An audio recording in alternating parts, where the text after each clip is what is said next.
Hey everybody, welcome to the Vegas Badboyz of Podcasting. I'm Matt Michaels along with Sin City Steve, Rob Bussolari, and from Los Angeles, George Hermosa coming on with us to do a little count number one of our three count this week, kind of breaking it up to have a couple episodes for next week because of the fact that we are going to be at TNA Wrestling on the 13th and 14th here in Vegas. So we won't be able to record live. We'll be at the show. Yeah, we're going to watch R-Truth wrestle Magnus. Good throwback there, huh? Oh, yeah. But, speaking of throwback, the count we want to talk about this week here is something that was pretty impressive this week. It was, kind of spoiled a little bit that The Rock was going to potentially be on Raw. With a picture that leaked out early on during the day, but for the most part, this was something I think that most fans didn't see coming. It was set up by welcoming back a former WWE champion in Jinder Mahal, which I know, George, you probably popped. He's probably one of your top five or top three champions, right? Come on, dude, top one. Whoa. Oh, wow. Hey, man, don't hinder Jinder, man. All hail the modern day Maharaja. But it was Indian Ric Flair. Although, doesn't he kind of look like an Indian Dane Cook? Yes. Oh God! Now that you're saying that, oh no, I can't unsee that now. That's fucking awesome. Oh man, And he's about just as relevant as Dane Cook ever was. Oh shit. Yeah, he just has more back knee. So it was an interesting setup. It was pretty fun to see.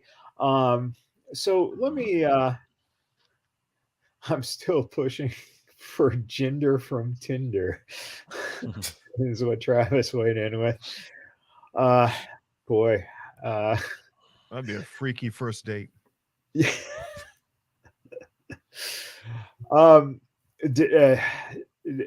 Yeah. Wow. Just think, man, that man was a champion in the WWE. He will forever be a former WWE champion. Yep. For the year 2017, might as well have been the pandemic all over again. Let's face it. I mean, forgot with that bamboo cage match. Listen, who had a better reign, Jinder or David Arquette? David Arquette. Now you're just trolling. You're right. Well, at least David Arquette's famous. Hey, how many YouTube views does that clip from Monday Night Raw have? Isn't it like 6 billion or something? What did they? It came in at something high. George, what are your thoughts on how that all went down? And is this something that like you just said, in terms of the internet buzz, is this something that shows that the WWE can instantly draw the eyes to the product in whatever fashion, whatever the clip is, whereas that's something that AEW needs to kind of work on, is getting internet buzz? It's funny because, like, obviously we're all older. I mean, I can look by everybody's faces and receding hairline and whatever, that we're all been we all kind of started watching wrestling probably in the late 80s, early 90s, whatnot, so we're kind of spoiled in some way, and obviously we're older, so we kind of watch and understand wrestling in a different way. So I was watching, the Rock, or what happened on Raw with my 7-year-old, and you know what he said? He said, "Whoa, is that Black Adam?" So it's like, but again, and I know it's a little bit different now, but at least when I was a kid, celebrities and movie stars were like a pretty big deal.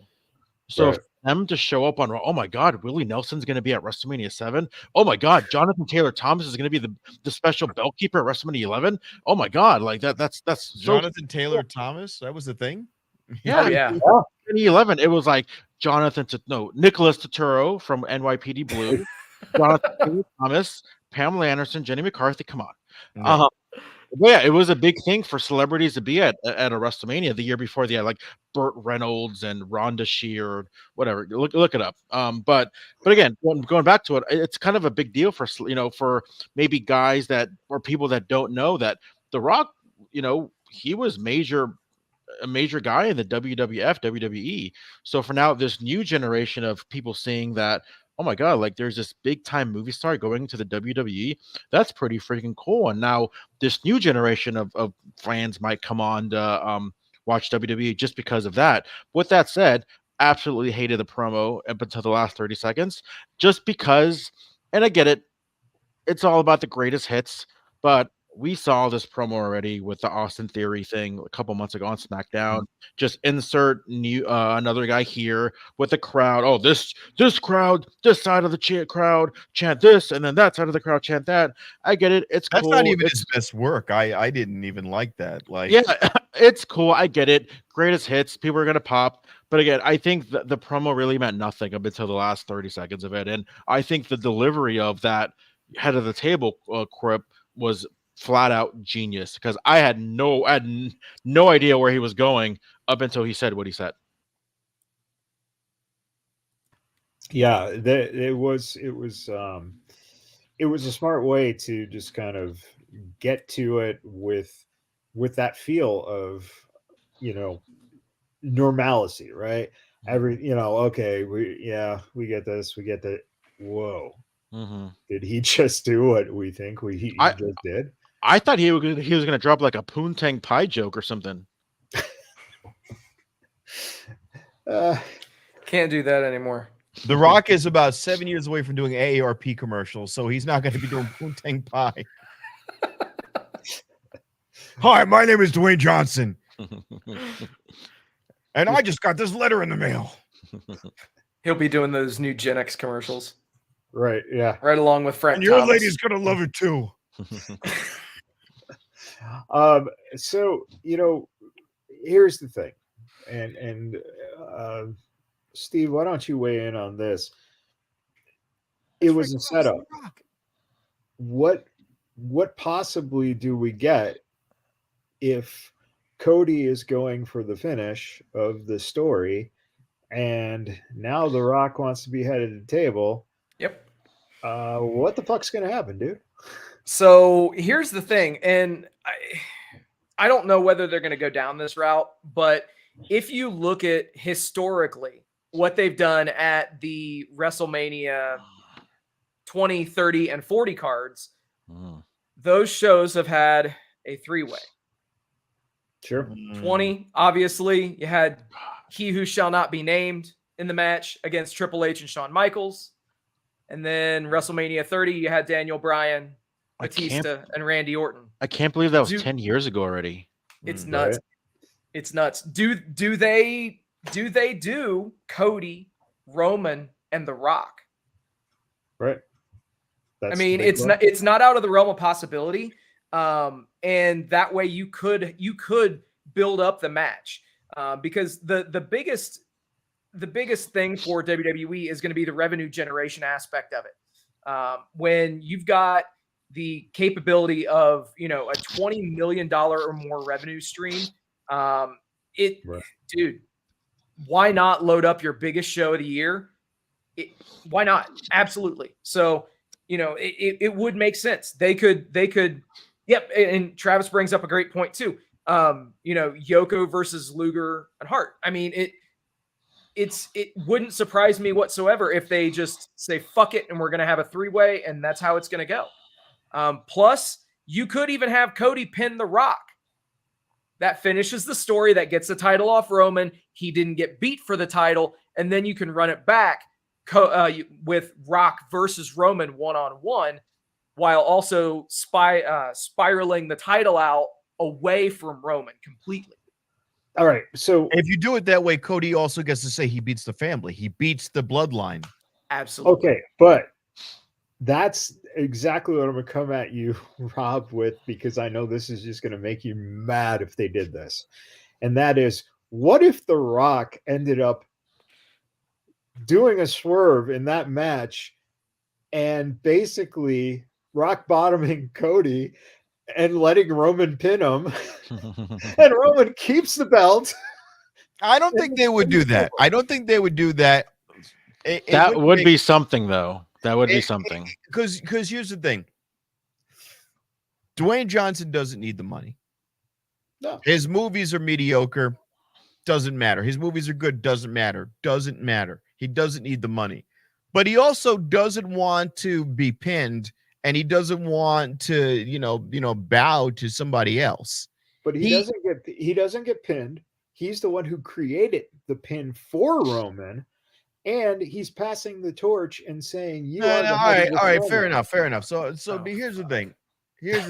If he does that, Roman's credibility beating Edge and Daniel Bryan went through the roof for me when he stacked them up and pinned them. I went, this fucking guy, whether he wrestles only 20 matches a year, 20 matches a season, he earned his stripes that night.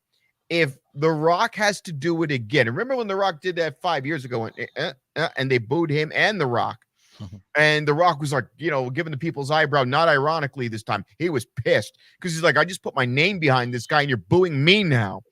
So, I mean, if you do that, Dwayne Johnson looks bad, has less credibility. Roman Reigns doesn't get any further over with the fans, even as a heel, because you could be over as a heel and be a heat magnet. Not in the way that, Dom is, where you're just obnoxious, but you could be that reviled. But now I look at you like pitifully. Like, why are you holding the belt this long and you can barely win a goddamn match? Like, MJF walked into the ring with like fucking full body cast on, Like, what the fuck is this? What is he going to walk in with, a fucking walker? Hold on there. I'm your scumbag. I'm like, what am I watching here? All right, he's injured. Fine, he lost. Even with that weak... No, get him out of here. Just drag him out by his ankles. Like, I'd never seen a Hogan 3 count like that with the limp arm, and he fell halfway. And you're like, all right, come on, he's done. The kid's done. I was waiting for some really racist freaking commentating too. Wow, I've never seen a kid get beat this bad since 1940. No. All right. So wait. So George, we can't allow Roman to be get a patronizing pin. We cannot patronize him. George, you're very knowledgeable with the history of WWE. I go back to one of my favorite fucking moments of all time was WrestleMania 2000, where every single person in that building was pissed because Triple H retained the title. And that's the first time they ever did it, where they had the heel, retain the title. So, I mean, where do you see this? Like you said, your son here, he's excited. Wait, that's Black Adam. Holy shit. What is going on? So now you have kind of that idea of a new generation kind of tuning in because here is a movie star, but you're also kind of stuck. Is that the eyes you want to bring, so that if you elevate Cody, now you've elevated this guy into a whole new light of eyes, bigger than probably, even though WrestleMania is so huge, you've now introduced Cody Rhodes to a whole bunch of people that might end up seeing Cody Rhodes in movies in 3 years. Yeah, that wouldn't surprise me. But also, just kind of going back to what I mentioned earlier, is that we all kind of grew up in a specific way. We've all been accustomed to WrestleMania being the end all be all, right? If it doesn't happen at WrestleMania, like, then what are we even doing, right? So obviously things have changed in the last year or so with Endeavor and new people in charge, to the point where they want more WrestleManias, and I say that at not more WrestleManias throughout the year, but they want to think of Elimination Chamber as a WrestleMania type event. They want to think of whatever that France show as a WrestleMania type event. They want to be able to sell out stadiums just in a random May, like some day in May, or obviously they have the Clash of the Castle about a year and a half ago. So I feel like they want to do more of that throughout the year, not just at WrestleMania. So I really do think they're going to have The Rock versus Roman in Australia. They want that, even though Elimination Chamber is not really doesn't have that WrestleMania feel, but that's just the name. Who's to say that it doesn't have a wrestler? Like how many? And obviously, a lot of awards of last year are going to WrestleMania Night 1. But how many times throughout the previous years has the best pay-per-view not been a WrestleMania? Sure. And so that kind of happens a lot throughout the years, even to the point where Money in the Bank 2011, a lot of people think that was one of the greatest pay-per-views throughout the year. But again, I think going back to what I'm saying is, I think we as fans have to let go of WrestleMania being the all and all be all, and seeing these and start seeing more of these WrestleMania type matches at Elimination Chamber, at a Backlash, at Money in the Bank. But I want to jump onto something you just said there. They watered down WrestleMania by making a night 1, night 2. I'm not saying that there aren't people who are of the caliber of WrestleMania level that deserve to be on there. But when you made 2 nights of it now, for 30-something years, WrestleMania has been the event. When you add a second night on it now, it diminishes some of those matches. Some of those matches you could have cut out. But let's go to the reason they made it 2 Did nights. they not do that because of the pandemic? No, they did it because they were running WrestleMania at something like 6 hours. 7 hours. Yeah. Dude, WrestleMania 32 was, oh my God. That shit was like 7 hours. Steve Right. was literally still there. I still have PTSD from that shit. But and why draw maybe 60, 70,000 for one night when you can do 45, 50,000 throughout 2 nights? You're probably getting the venue for free anyways. So that part of the cost is low. The benefits of it are good, but as a mark, okay, as a mark who's not accustomed to change, and I don't like change, and I'm watching this. At least you're willing to admit it, because a lot of people don't. I'm saying I'm a mark. I'm like, wait a minute now. So now what's the important night? What is the night I'm supposed to be? Because I was in the closing match of WrestleMania. Well, which night, sir? And now is night 1 more important, or is night 2 more important? So this is also, we're also probably going to see the first one of these 2-nighters that each main event could be the same relevancy in terms of being the most. You're finally going to get the Raw belt as the main event of one night and the SmackDown belt as the main event. What I will say that they did smart intelligently with WrestleMania 39 was have the tag team belt lost by the Usos, because now that set the storyline up for the following night. And now how are we going to go into that evening? So it's not like they didn't utilize it well. I don't like having 2 nights. Kind of fundamentally, I don't like it. I would rather you find out what your most important storylines are and get to the point. There was about 4 or 5 matches they could have cut out. So, but if you do that, unfortunately, what you're doing, and this is why WrestleMania was becoming a 7-hour program, is that even though you have guaranteed contracts, in those contracts, there is the WrestleMania bump. So these guys get, extended pay. Now, George has got a point here, and that is with some of these pay-per-views kind of changing and being overseas, that's something that is definitely, I think, going to influence the contracts as well. And you're going to see that guys are going to get better pay for certain events, which might be able to make them scale back. But I think, with Endeavor being, why would Endeavor say, oh, no. And that's the thing. You cannot put that back into the can. Now, I would not compare. Travis is trying to say it's like the NBA All-Stars and the MLB, which is a 2-day event. My problem with that analogy It's way different. The NBA All-Star and the MLB All-Star, the only advantage is whomever wins that game gets home field advantage at the World Series. And you can say, not anymore, buddy. So they don't do that anymore? They don't do that. They don't do that in the MLB anymore? No, they cut that out about 3 or 4 years ago. Oh, well, then there you go. It's even less relevant. It's back to the whoever has the best record. The best record. But think about it like this: the best way I could imagine is like, what if you made the Super Bowl the best 2 out of 3, and you would go, well, World Series is, oh God, oh now I gotta watch 2 more of these fucking games. Jesus Christ! And you're laughing at that, but that's the way I looked at WrestleMania. I looked at WrestleMania like it was the Super Bowl of the WWE. Everything's leading to this one night.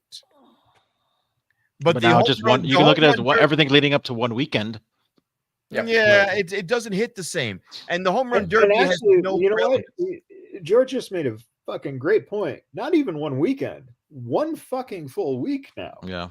Because of the way that they schedule the lead up. Yeah. And the lead up and then the afterwards. So you can't put that back in the can. I get it as some guy who's just getting on and doesn't like change. I don't care for that. Because now it's going to dilute things a little bit, because now you're going to go, well, I was on which night? Which night is the night? You're going to have a Miz logic to it where you go, well, I was on the relevant night. I wasn't on the Saturday preamble one. I was on the Sunday one. And I'm like, but also, to be fair, nobody's saying that though. No, it's going to get to that point. I'm saying no, eventually we're saying it, but none of them are. Like, for example, like when you ask somebody like AJ or Sasha or whoever, they're not saying, I was only the main event of night 1. Like, no, I was the WrestleMania main eventer, period. Yeah. They don't say like with an asterisk. So I agree with a lot what you're saying, but sometimes I got to go back and like, you know what? It probably means more to them. Like you can all these guys that says like, oh, I don't want to be in the Hall of Fame, but then when they actually get inducted, they're like, oh my God, it's the biggest honor in the world. At face value, at a quick glance, it feels like the participation trophy where we want to get more people into this. And what New Japan does is ridiculous. The Japanese are insane. I wanted to see Kenny Omega versus Jericho. I woke up, I took a nap, woke up at 10 o'clock at night. I'm like, yes, when is this going to fucking happen? 8 hours goddamn later. I had bloodshot eyes. I was like, oh God, this is fucking just kill him. Put him through the goddamn chair already. Oh, he DDT'd him on a chair. Thank God. It's over. Just think, you could have just waited a year and just saw them wrestle in AEW. No, but it was it where now to Sensei Steve's point that it was an 8-hour fucking match. Would I have wanted to wait over 2 different days to find out when Jericho was going to, because the Japanese love teasing shit and never being. Coming up next, we're going to have Jericho versus Kenny Omega, and you're like, okay, when? Next. When? Next? And then it's like 8 hours later, you're like, well, I mean, that's the thing with any kind of a longer event, that they need to break those up into 2 days. And it's not, if you're going to make an event 2 days, like a 2-day WrestleMania or a 2-day Wrestle Kingdom, make it known which matches are going to be on which day, to be 100% transparent, because that way your audience who might be attending the event knows if they can only make it to one show, which one to go to. Is it understood? That's the only kind of an issue that I have. It's for both nights, or you have to pay per night. You buy a ticket for each day. Oh God. Yeah. And the thing is, speaking as somebody who, like, I loved taking WrestleMania trips. I did 12 Manias in a row, and I would make it into a vacation. And a lot of people did that where, let's say the event's in New Orleans. I would get into New Orleans on a Wednesday. There would be wrestling shows from other indies and other promotions that are latching on as well, starting Thursday. So I was already there, and it just makes sense. So, of course, I'm going to be more apt to want to break things up into multiple days because I'm going to be there for those kinds of things. If you're just watching it at home, yeah, I mean, I can see where the draw isn't as profound as what it is, if you're going to be in that destination area anyway. But yeah, it's change. It's change. And yeah, and it has changed. And I get. But the one thing that we're excluding, and this is one of the biggest reasons that if The Rock has involvement in WrestleMania to any extent, Yep. It's going to be huge because of the fact that the city is benefiting. The WrestleMania has become unbelievable for these cities in terms of making money, and on top of that, it's become something very lucrative for the independents. May I jump in and say something about The Rock, though? He has, in the ring, he looks pretty good. Looks pretty good in the ring for that little segment, for that little scuffle he had with Jinder Mahal. He was out of breath a little bit afterwards, but then, to go right back into a cutter promo a second after you had a fight, I fine. I don't think there's a lot of ring rust there. I think they'll ease him in. He seems to have a little mic rust and character rust. I still get a feel that I'm watching Dwayne Johnson impersonate The Rock. The Rock would never break character. As The Rock, he would never break character. He would not smile. He would not acknowledge the audience. That was the whole idea. He's that arrogant. He's that confident in himself. Whereas now, excuse me, he kept doing this. Excuse me, I want to get another, one more point out. I feel like he has to get re-immersed into his old character. And maybe you guys might think it's not necessary. I hope no one ever walks on your fucking lawn. Oh no, I was that guy when I had my house in New York. I'm like, these fucking kids, what the fuck are they doing? They're sledding down I just got that car repainted over the summer. These kids are throwing snowballs at it. What's going on? Do you know how much my rent is on this place? I don't have insurance on the freaking driveway. That's a public driveway. Jesus Christ, who told them they could sled down this freaking thing? What, am I the only one? Travis brings up a great point. Different audience, and that's simple. And that's the whole thing. Things change, and also he's not a 26-year-old cocky, arrogant asshole anymore. He is Black Adam. No, I hope not. That's his worst movie. Well, but that's what I'm saying, though, is that that's a low bar, sir. Yeah, well, but that's what you're looking at now, is that he's identified as this, that, or the other with, a lot of these different fans. So it's harder to just say, well, he should be this. For instance, Austin has never been anyone else but Steve Austin. That's it. But, The Rock is a little bit different. Even Cena has changed his persona now. And I think you'd see the same thing if Batista comes back. Batista's not going to be the animal anymore. He's going to be, hey, look, it's, Guardians of the Galaxy guy. No, so, I see three guys who are about 3 more years away from doing Ensure commercials. Right. And that's why the next generation, the Bianca Belairs, the Cody Rhodes, these are your next movie superstars, because they're all in their, late 20s to mid 30s. So that's what you're building to, are new stars. So when Cody Rhodes does Tooth Fairy 2, how are they going to explain the neck tattoo? I do think we're a matter of weeks away from a scorched earth type promo from Cody Rhodes, which I'm looking forward to. I think you're right. I think you're right. And I think that we might see some of the most entertaining Cody Rhodes stuff in the next 3 months. DDP has known Cody since Cody was a kid. It's pretty much like an uncle to him, right? And Paige always saw what was there, even when people, were critical of Cody, and just, going, the Stardust stuff, the the mustache stuff, the Dash and Cody Rhodes stuff. He knew, because he knew what kind of person Cody Rhodes is. And I think that's the difference that we're seeing now, is that he has matured into someone who can bring himself to the character, which he didn't have that before. And I think even in AEW, that was a problem for him. Now it's like riding a bicycle. You look at this guy and you go, you forget everything in the past, and you see this guy now and you go, my God, I mean, that guy he has everything.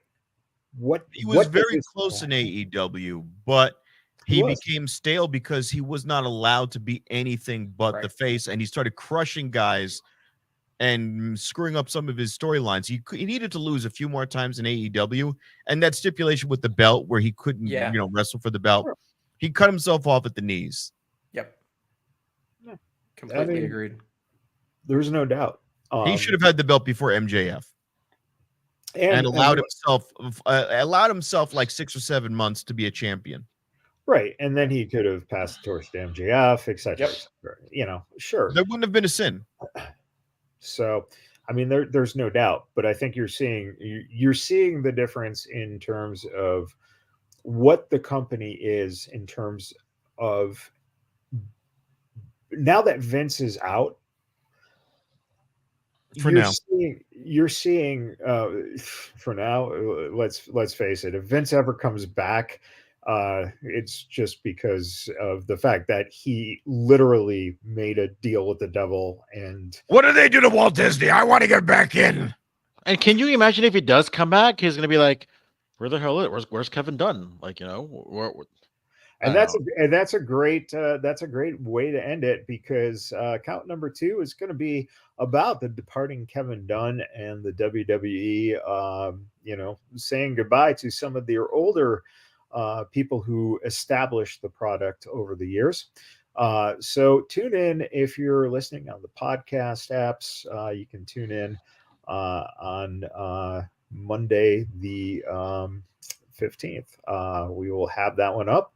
And then on the 16th, we'll have our third 3-count topic going up, which is going to revolve around the possible teasing of a new member of the Black Bear Pool Club Combat Fighters or something. Blackpool Combat Club. There we go. Those guys. Come on. So until then, everyone, thank you for tuning in. And of course, as DJ Impact would say, and hopefully DJ Impact will be showing up after this, happy wrestling, everybody.